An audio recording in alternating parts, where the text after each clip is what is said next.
Hello students, कैसे हो। तो स्टूडेंट्स हम जो है आज क्लास 10th फिज़िक्स का जो है वो एनसीईआरटी का चैप्टर नंबर 10 और आपकी साइड बुक का जो है लास्ट चैप्टर है लाइट यानी रिफ्लेक्शन एंड रिफ्रैक्शन के बारे में पढ़ेंगे। तो स्टूडेंट्स ये चैप्टर बोर्ड के पॉइंट ऑफ व्यू काफ़ी इंपॉर्टेंट है। तो जो न्यूमेरिकल्स आते हैं बोर्ड्स में वो या तो जो पहला चैप्टर आपको पढ़ाया जा चुका है इलेक्ट्रिसिटी से आते हैं या तो फिर इस चैप्टर से आते हैं। तो स्टूडेंट दो ही चैप्टर हैं जो फिज़िक्स के लिए काफ़ी इंपॉर्टेंट हैं क्लास 10th की फ़िज़िक्स के लिए। तो आप इन चैप्टर्स को थोड़ा अच्छे से पढ़ेंगे ताकि न्यूमेरिकल काफ़ी इजीली टैकल कर लें। और स्टूडेंट्स अगर आप हमारे साथ बने रहते हैं तो आपको 100% 101% जो है हम आपको न्यूमेरिकल टैकल करना सिखाएंगे। और जो साइंस के या फिज़िक्स के न्यूमेरिकल होते हैं वो काफ़ी ईजी होते हैं, बस आपको कंसेप्ट समझना होता है, बाकी न्यूमेरिकल लगाने में कोई प्रॉब्लम नहीं होती है। तो स्टूडेंट्स देर ना करते हुए हम जो है अपने छोटे से channel Awadhesh sir physics classes पे NCERT chapter number 10 class 10 science का जो लाइट चैप्टर है उसको शुरू करते हैं। तो स्टूडेंट्स पहले हम जानेंगे व्हाट इज़ लाइट। तो लाइट की डिफिनीशन देखेंगे स्टूडेंट्स, लाइट की डिफिनीशन क्या होती है। तो स्टूडेंट्स लाइट की डिफिनीशन आपके पास लिखी हुई है, light is a form of energy, light is a form of energy with the help of which we can any things around us. तो लाइट यानी जिसको इसको हिंदी में स्टूडेंट्स क्या बोलते हैं, प्रकाश। तो स्टूडेंट्स प्रकाश या लाइट क्या है, ये एक तरह की एनर्जी है। तो जैसी कि फिज़िक्स की डिफिनीशन आपको बताई गई है कि फिज़िक्स में जो भी हम कुछ पढ़ते हैं सब क्या पढ़ते हैं, वो एनर्जी ही पढ़ते हैं। तो क्योंकि फिज़िक्स पढ़ रहे हैं उसमें लाइट पढ़ रहे हैं। तो स्टूडेंट्स लाइट क्या होती है, लाइट एनर्जी का एक फॉर्म होती है जिसकी मदद से क्या होता है हम चीज़ों को देखते हैं। स्टूडेंट्स ये आपको दिख रहा होगा मार्कर मेरा, तो ये क्यों दिख रहा है, क्योंकि इस पर कुछ लाइट पड़ रही है और फिर लाइट जो टकरा के हमारी आंखों में जा रही है और रेटिना पे इसकी एक इमेज बन रही है जिसकी वजह से ये मार्कर आपको दिख रहा होगा। अगर ये स्टूडेंट्स लाइट नहीं रहेगी तो ये मार्कर आपको नहीं दिखेगा, क्योंकि कोई लाइट हमारी आंखों को नहीं मिलेगी तो इसलिए दिखाई नहीं देगा। तो ये काफ़ी सिंपल सा कंसेप्ट लाइट का, आपको पता होगा कि हमारे चारों तरफ की चीज़ें कब दिखाई देती हैं कब दिखाई नहीं देती हैं। तो लाइट जो है किसी भी चीज़ को देखने के लिए कंपलसरी है। ओके स्टूडेंट्स, तो इस चैप्टर में जैसा कि लाइट की डिफिनीशन आपको बता दी गई, तो ये काफ़ी बेसिक सी डिफिनीशन है जो आप छोटे क्लास से ही पढ़ते आ रहे हैं कि light is a form of energy with the help of which we can see anything around us. यानी हमारे आसपास की जो भी चीज़ें हैं जिनको कि हम देख पाते हैं, वो क्यों देख पाते हैं, लाइट की वजह से। काफ़ी सिंपल सा जो ये डिफिनीशन है। तो अगर थोड़ा और स्टैंडर्ड डिफिनीशन की तरफ हम रुक करते हैं स्टूडेंट्स, तो light is a form of an electromagnetic wave, light is a form of an electromagnetic wave. तो स्टूडेंट्स क्योंकि आप अभी क्लास 10th में हैं तो इलेक्ट्रोमैग्नेटिक वेव के बारे में ज़्यादा आपको इन्फॉर्मेशन नहीं है, फिर भी हम बताते हैं क्योंकि आपको इलेक्ट्रिसिटी वाला चैप्टर पढ़ा दिया गया है। अगर आपने नहीं देखा है तो प्लीज़ हमारे चैनल पर अवधेश सर फिजिक्स क्लासेस को गूगल में या फिर यूट्यूब पे सर्च करके आप उस वीडियोस को देख सकते हैं। तो देखिए इलेक्ट्रो का मतलब क्या है, इलेक्ट्रिक। ओके, और मैग्नेटिक का मतलब क्या है, मैग्नेट। ओके, तो आपके पास जो है लाइट जो है वो टू वेव से मिलकर बनी है, एक जो है इलेक्ट्रिक है और एक मैग्नेटिक है। ये दोनों फील्ड इसमें प्रेजेंट रहती हैं। तो आप standard as a standard definition आप इसको डिफाइन कर सकते हैं कि light is a form of an electromagnetic wave. खैर आप इस डिफिनीशन को भी याद रखेंगे तो आपका काम चल जाएगा। तो लेकिन आप स्टैंडर्ड रूप में आप याद रख सकते हैं कि light is a form of an electromagnetic wave. इसके बाद स्टूडेंट्स लाइट का कंसेप्ट आपको समझ में आ गया होगा। अब इसके बाद लाइट्स की कुछ प्रॉपर्टीज़ को पढ़ लेते हैं। तो properties of lights, properties of lights यानी आप लाइट्स में क्या क्या प्रॉपर्टीज होती है उसको हम देखेंगे। तो नंबर फर्स्ट जो है, light travels with ट्रेमेंडस velocity, light travels with ट्रेमेंडस velocity. इसका मतलब क्या है, लाइट जो है बहुत ज़्यादा स्पीड से चलती है या वेलोसिटी कह लीजिए, बहुत ज़्यादा वेलोसिटी से चलती है। और इसकी जो वेलोसिटी होती है और इसके वेलोसिटी को रिप्रेजेंट करने का साइन क्या है स्टूडेंट्स, स्मॉल सी है। और ये नियर अबाउट क्या, ये 3 × 10⁸ मीटर पर सेकेंड। तो अगर इसको स्टूडेंट्स हम किलोमीटर में चेंज कर देते हैं तो ये आ जाएगा 3 × 10⁵ किलोमीटर पर सेकेंड, यानी एक सेकेंड में 3 लाख किलोमीटर। तो बहुत ज़्यादा वेलोसिटी है स्टूडेंट्स इसकी। तो लाइट जो है काफ़ी हाई वेलोसिटी से ट्रेवल करती है, आपको समझ में आ रहा होगा। तो और ये आप याद रखेंगे किसी भी जो है कंपटीशन के लिए, आप अगर किसी एडमिशन टेस्ट का एग्जाम देते हैं तो वो भी, या जनरल साइंस में किसी कंपटीशन का एग्जाम देते हैं तो ये पूछा जाता है। तो काफ़ी इजी है। लाइट की जो वेलोसिटी है उसको रिप्रेजेंट करते हैं c से, और ये कितनी होती है स्टूडेंट्स, इतनी होती है 3 × 10⁸ मीटर पर सेकेंड। ये नियर अबाउट है, और जो एग्जैक्ट वैल्यू होती है 2.99 × 10⁸ मीटर पर सेकेंड है। तो उसको राउंड अप या स्टैंडर्ड फॉर्म में करते हैं तो आसानी के लिए इतना याद है, यानी 1 सेकेंड में ये जो लाइट है वो 3 लाख किलोमीटर चली जाती है। तो काफ़ी बहुत ज़्यादा डिस्टेंस है स्टूडेंट्स। आपको पता है कि हमारी इंडिया की जो लेंथ है वो 6000 के अबव है, और जो विड्थ है नियर अबाउट 3000 किलोमीटर है। तो इसका मतलब क्या है कि लाइट 1 सेकेंड में जो है वो क्या पूरा इंडिया को, क्या पूरे वर्ल्ड को क्रॉस कर सकती है। ओके, तो काफ़ी ज़्यादा वेलोसिटी है। तो पहली प्रॉपर्टी ये हो गई, लाइट ट्रेवल्स विद ट्रेमेंडस वेलोसिटी।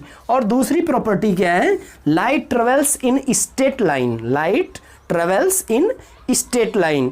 तो स्टूडेंट्स लाइट जो है एक सीधी रेखा में चलती है।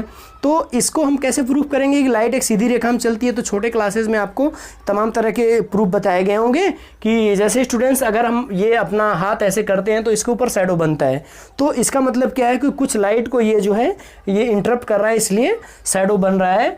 तो इस तरह से हम क्या कहते हैं, light travels in straight light. अगर रात का वक्त हो, आप किसी भी ऑब्जेक्ट को लाइट के सामने ऐसे प्लेस कर देंगे, जैसे मान लीजिए हमने अपना डस्टर ऐसे प्लेस किया तो इस साइड क्या बनती है, उसकी शैडो बनती है अगर लाइट इधर से आ रही होगी।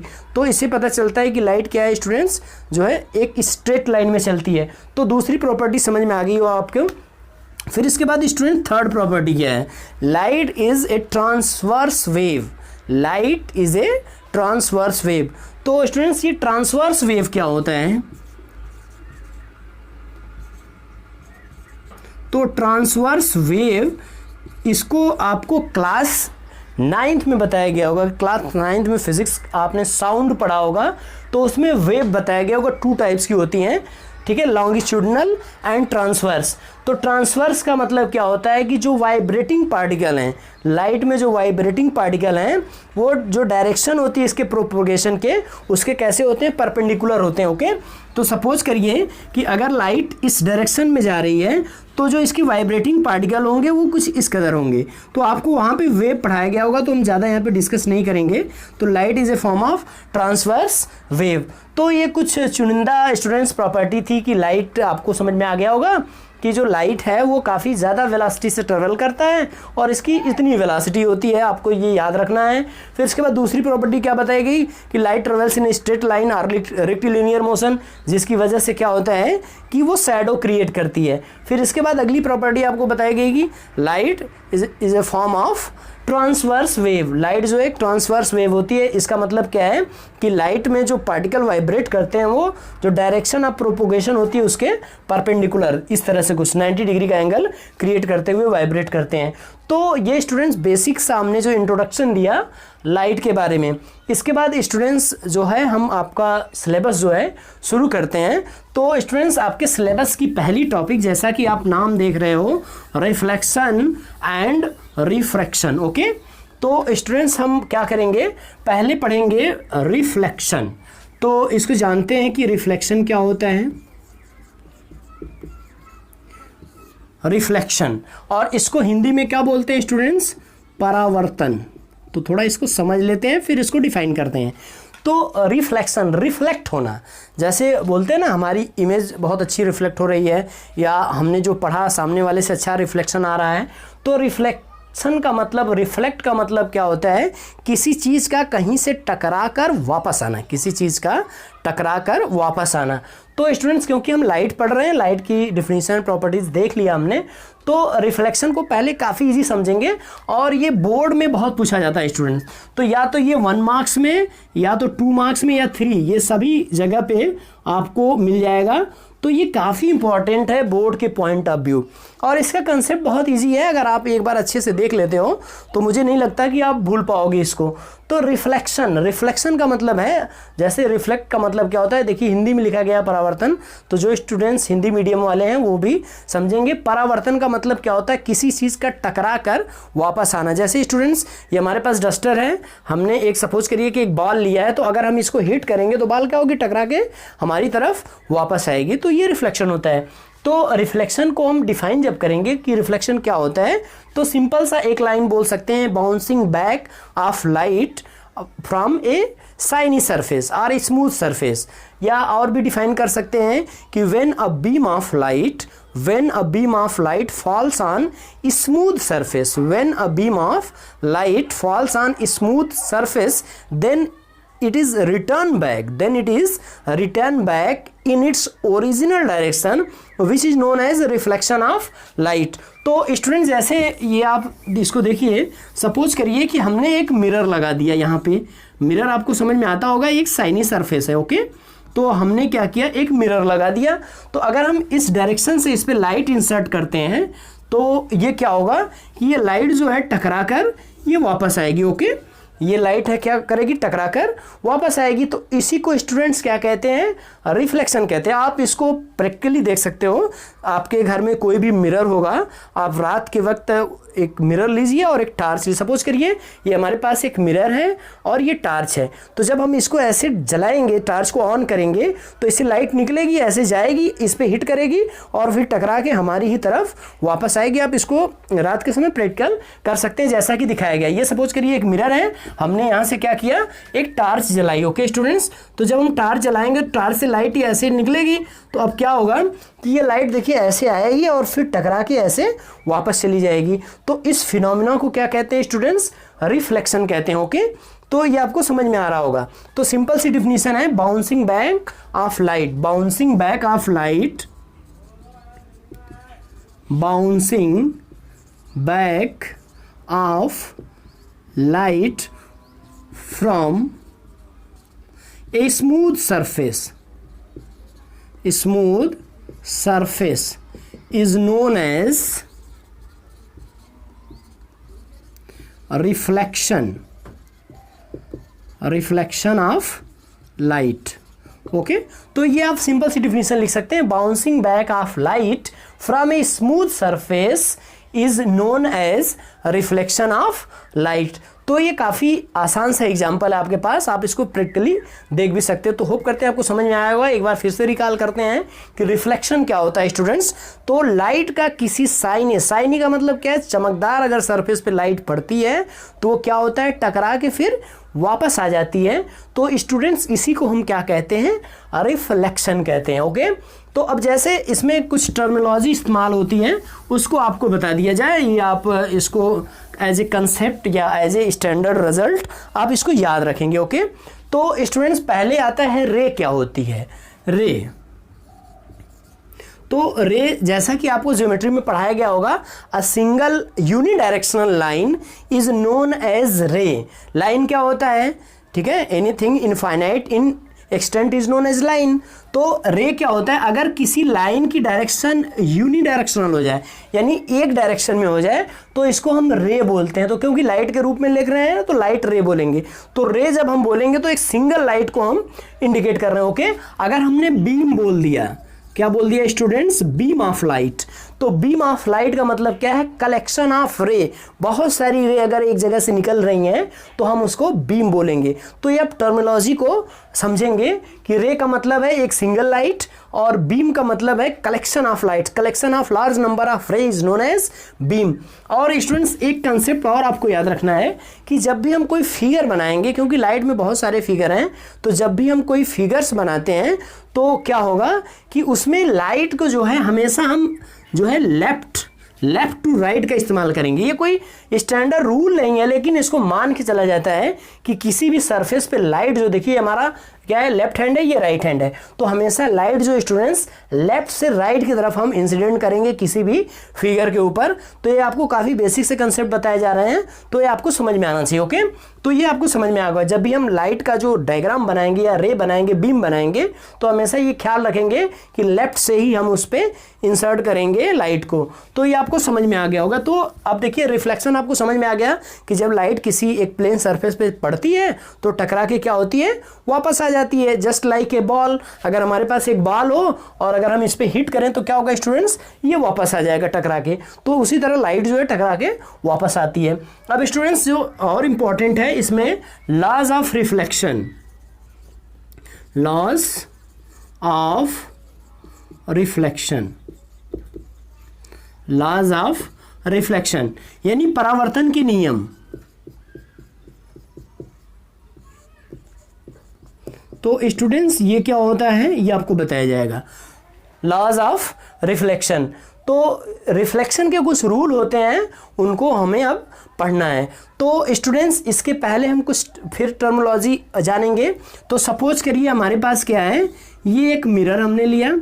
तो स्टूडेंट्स आपके बुक में ऐसे भी मिरर आपको दिखाया जा सकता है, ये पॉलिश होता है सिल्वर का, और फिर उस पर कोई कलर चढ़ा देते हैं, जैसा कि आप मिरर जिसमें आप अपनी इमेज देखते हैं चेहरा सुबह सुबह, तो उसको आप देख सकते हैं कि उसके पिछले वाले सरफेस पे पॉलिश होता है, जिसकी वजह से वो रिफ्लेक्ट करता है, अदरवाइज वो क्या हो जाएगा, ट्रांसपेरेंट हो जाएगा, तो वो इमेज नहीं बनाएगा। तो अब देखिए यहाँ पे हमें क्या करना है, ये लाइट जो आ रही है और फिर इसे टकरा के एक लाइट क्या होगी, जाएगी। तो स्टूडेंट्स ये आपका मिरर है, तो मिरर को सिंपली हम एम से, एक सिरे को एम से और दूसरे सिरे को एम डैश से रिप्रेजेंट करते हैं। तो एम एम डैश जो है एक मिरर हो गया। और जो लाइट इनपुट होती है, जो लाइट इनपुट होती है, इसका नाम क्या होता है, इंसिडेंट रे। ये आप ध्यान से सुनेंगे, इसका नाम होता है इंसिडेंट रे। अगर ये फोकस ज़्यादा रहेगा यानी कलेक्शन ऑफ रे होगा तो इसको इंसिडेंट बीम कहेंगे। और स्टूडेंट जिस पॉइंट से देखिए इस पॉइंट से टकरा के वापस जा रही है तो इसको हम बोलते हैं रिफ्लेक्टेड रे। ओके, ये आपको समझ में आ रहा होगा, इसको बोलते हैं रिफ्लेक्टेड रे। और इस जिस पॉइंट पे ये कांटेक्ट हिट करती है इसको हम क्या बोलते हैं, point of incidence, point of incidence. Okay, ये पॉइंट ऑफ क्या कहलाता है, इंसिडेंस कहलाता है, यानी जिस पॉइंट पे कांटेक्ट कर रही है। ओके, तो देखिए पहला जो रिफ्लेक्शन का रूल क्या है, पहला रूल है the angle of incidence, the angle of incidence is equal to angle of reflectance.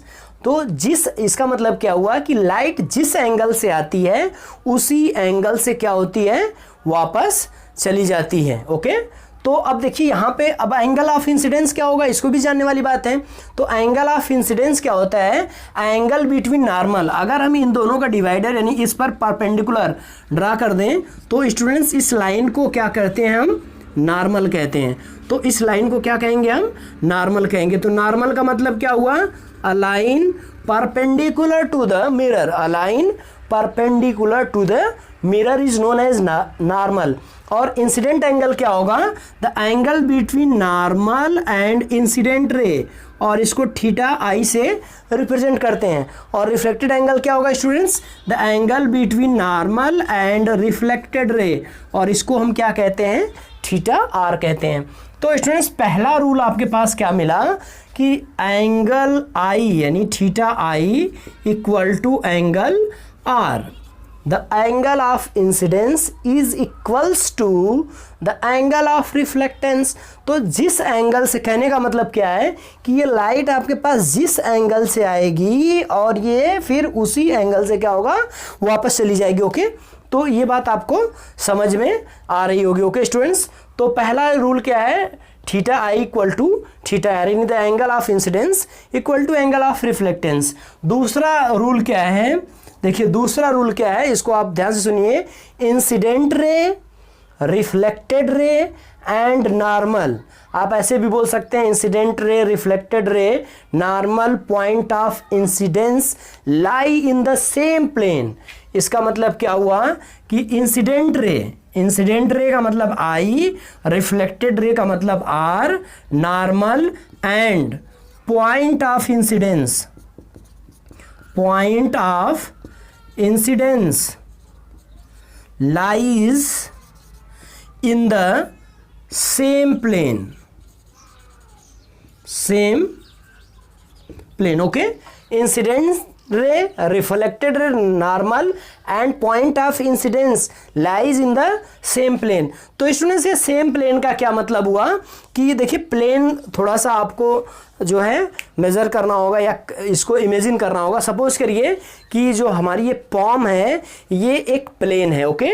तो अगर हम इसके ऊपर क्या करते हैं, लाइट को ऐसे इंसर्ट करते हैं, ऐसे, तो लाइट को अगर हम ऐसे इंसर्ट करेंगे तो ये लाइट क्या होगी, ऐसे स्टूडेंट्स बाहर जाएगी। अगर हम लाइट को ऐसे इंसर्ट करते हैं तो ये ऐसे यूँ आई और यूँ जाएगी, तो ये एक प्लेन है, ओके। तो देखिए ये जो लाइट आ रही है इंसिडेंट रे, और अगर हम इस पर 90 डिग्री बनाते हैं तो वो नॉर्मल होता है। तो नॉर्मल यानी ये लाइट जो इंसिडेंट रे है और ये जो रिफ्लेक्टेड रे है, और नॉर्मल और पॉइंट ऑफ इंसिडेंस ये सभी के सभी किस प्लेन में है स्टूडेंट्स, वन प्लेन में है। तो यही होता है कि angle I equal to angle r, और यहाँ से जो है आपका ये incident ray, reflected ray, normal and point of incidence ये सभी के सभी क्या होते हैं, एक प्लेन में लाई करते हैं। तो स्टूडेंट्स लॉज ऑफ रिफ्लेक्शन आपको समझ में आया होगा।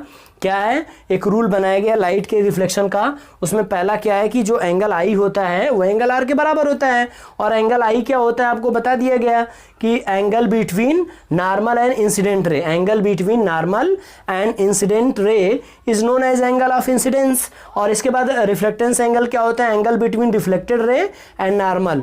तो ये स्टूडेंट्स ये थीटा आई है और थीटा आर है। तो ये हम इसको इरेज करते हैं, तो आप प्लीज़ इसको नोट डाउन कर लीजिए।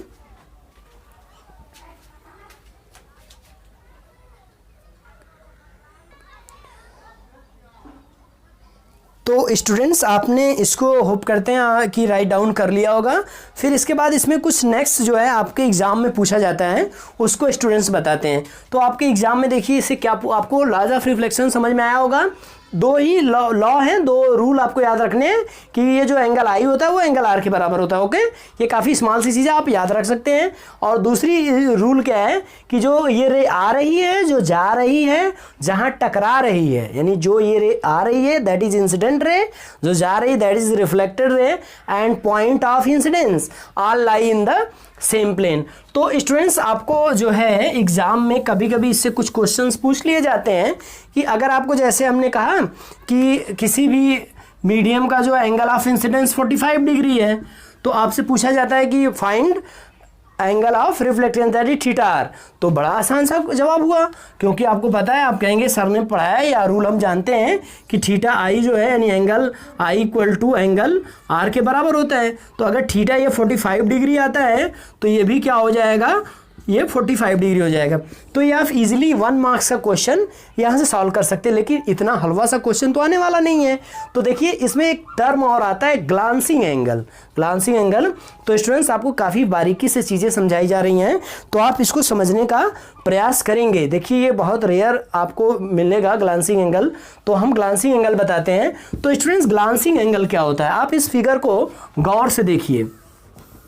ये फिगर आपको दिख रहा होगा, this is incident ray, reflected रे, पॉइंट ये मिरर वगैरह ये सारी चीज़ें, ये एंगल आई आर आप लिख सकते हैं, थीटा आई थीटा आर जो आपके मन में आता है, इसको सिंपली आई और इसको सिंपली आर लिख सकते हैं। तो स्टूडेंट्स ये एंगल जो होता है, ये एंगल जो होता है इसका नाम क्या होता है, ग्लांसिंग एंगल। तो आप इस चीज़ को याद रखेंगे, इसका नाम क्या होता है, ग्लांसिंग एंगल, ओके। तो इस एंगल को आप याद रखेंगे। तो जब भी इसे न्यूमेरिकल पूछा जाता है तो आपको ये एंगल दे दिया जाता है, आपको ये एंगल दे दिया जाएगा और पूछा जाएगा फाइंड ग्लांसिंग एंगल। तो ग्लांसिंग एंगल क्या होता है, angle between mirror and incident ray और रिफ्लेक्टेड रे भी हो सकता है, angle between mirror and incident ray और रिफ्लेक्टेड रे। तो स्टूडेंट्स क्योंकि ये एंगल और ये एंगल बराबर होते हैं तो डेफिनेटली ये एंगल और ये एंगल भी बराबर होंगे। तो होप करते हैं कि आपको समझ में आया होगा। जैसे अगर हम यहाँ पे मान लीजिए इसकी वैल्यू दे देते हैं, किसी क्वेश्चन में पूछ लिया जाता है आपसे कि थीटा आई जो है वो 30 डिग्री है, ठीक है, थीटा आई 30 डिग्री है, और आपसे पूछा जाता है find glancing angle, find glancing angle, okay. तो आप इसको बड़ी आसानी से लगा सकते हैं। कैसे लगा सकते हैं, तो देखिए आपने मैथमेटिक्स में लीनियर पेयर पढ़ा होगा, क्या पढ़ा होगा, लीनियर पेयर। अगर ये कोई स्ट्रेट लाइन है और उस पर कितने भी एंगल क्यों न बने, कितने भी एंगल, ये 1 ये 2 और ये 3, तो इन सब का, और क्योंकि नॉर्मल भी इसमें लेना है तो नॉर्मल सपोज करिए कि हमने ये ले लिया, तो अब देखिए एंगल बदल गया, ये 1 हो गया, ये 2 हो गया, ये 3 हो गया और ये 4 हो गया, ओके।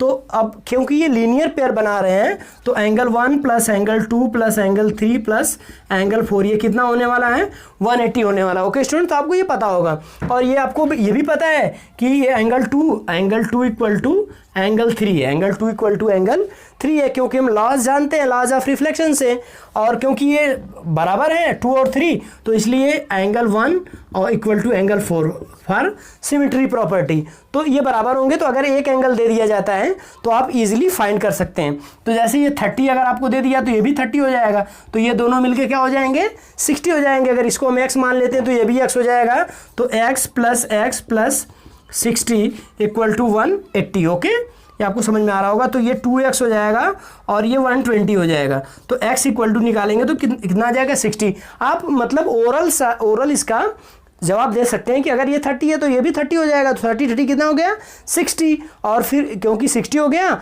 और सबका मिलके कितना होना है 180 बाई लीनियर पेयर। तो अब क्योंकि ये 60 हो गया तो बाकी ये दोनों 120 बचे, तो 120 का क्योंकि जितना ये होगा उतना ये भी होगा तो हाफ कर लेंगे, तो फिर बाकी का काम आपके लिए बन जाएगा। ओके, तो स्टूडेंट्स होप करते हैं आपको समझ में आया होगा कि लाइट की डिफिनीशन, प्रॉपर्टीज़ ऑफ लाइट, और फिर जो बाकी की चीज़ें आपको पढ़ाई गई कि लॉज ऑफ रिफ्लेक्शन क्या है। तो रिफ्लेक्शन स्टूडेंट्स आपको समझ में आ गया होगा कि जब लाइट किसी स्मूथ सरफेस पे पड़ती है, जैसा बॉल वगैरह, बॉल तो आप सभी लोग देखे होंगे, बॉल या क्रिकेट खेलते भी होंगे, तो बॉल को जब हम किसी वॉल पे फेंक देते हैं तो वो भी टकरा के वापस आ जाती है।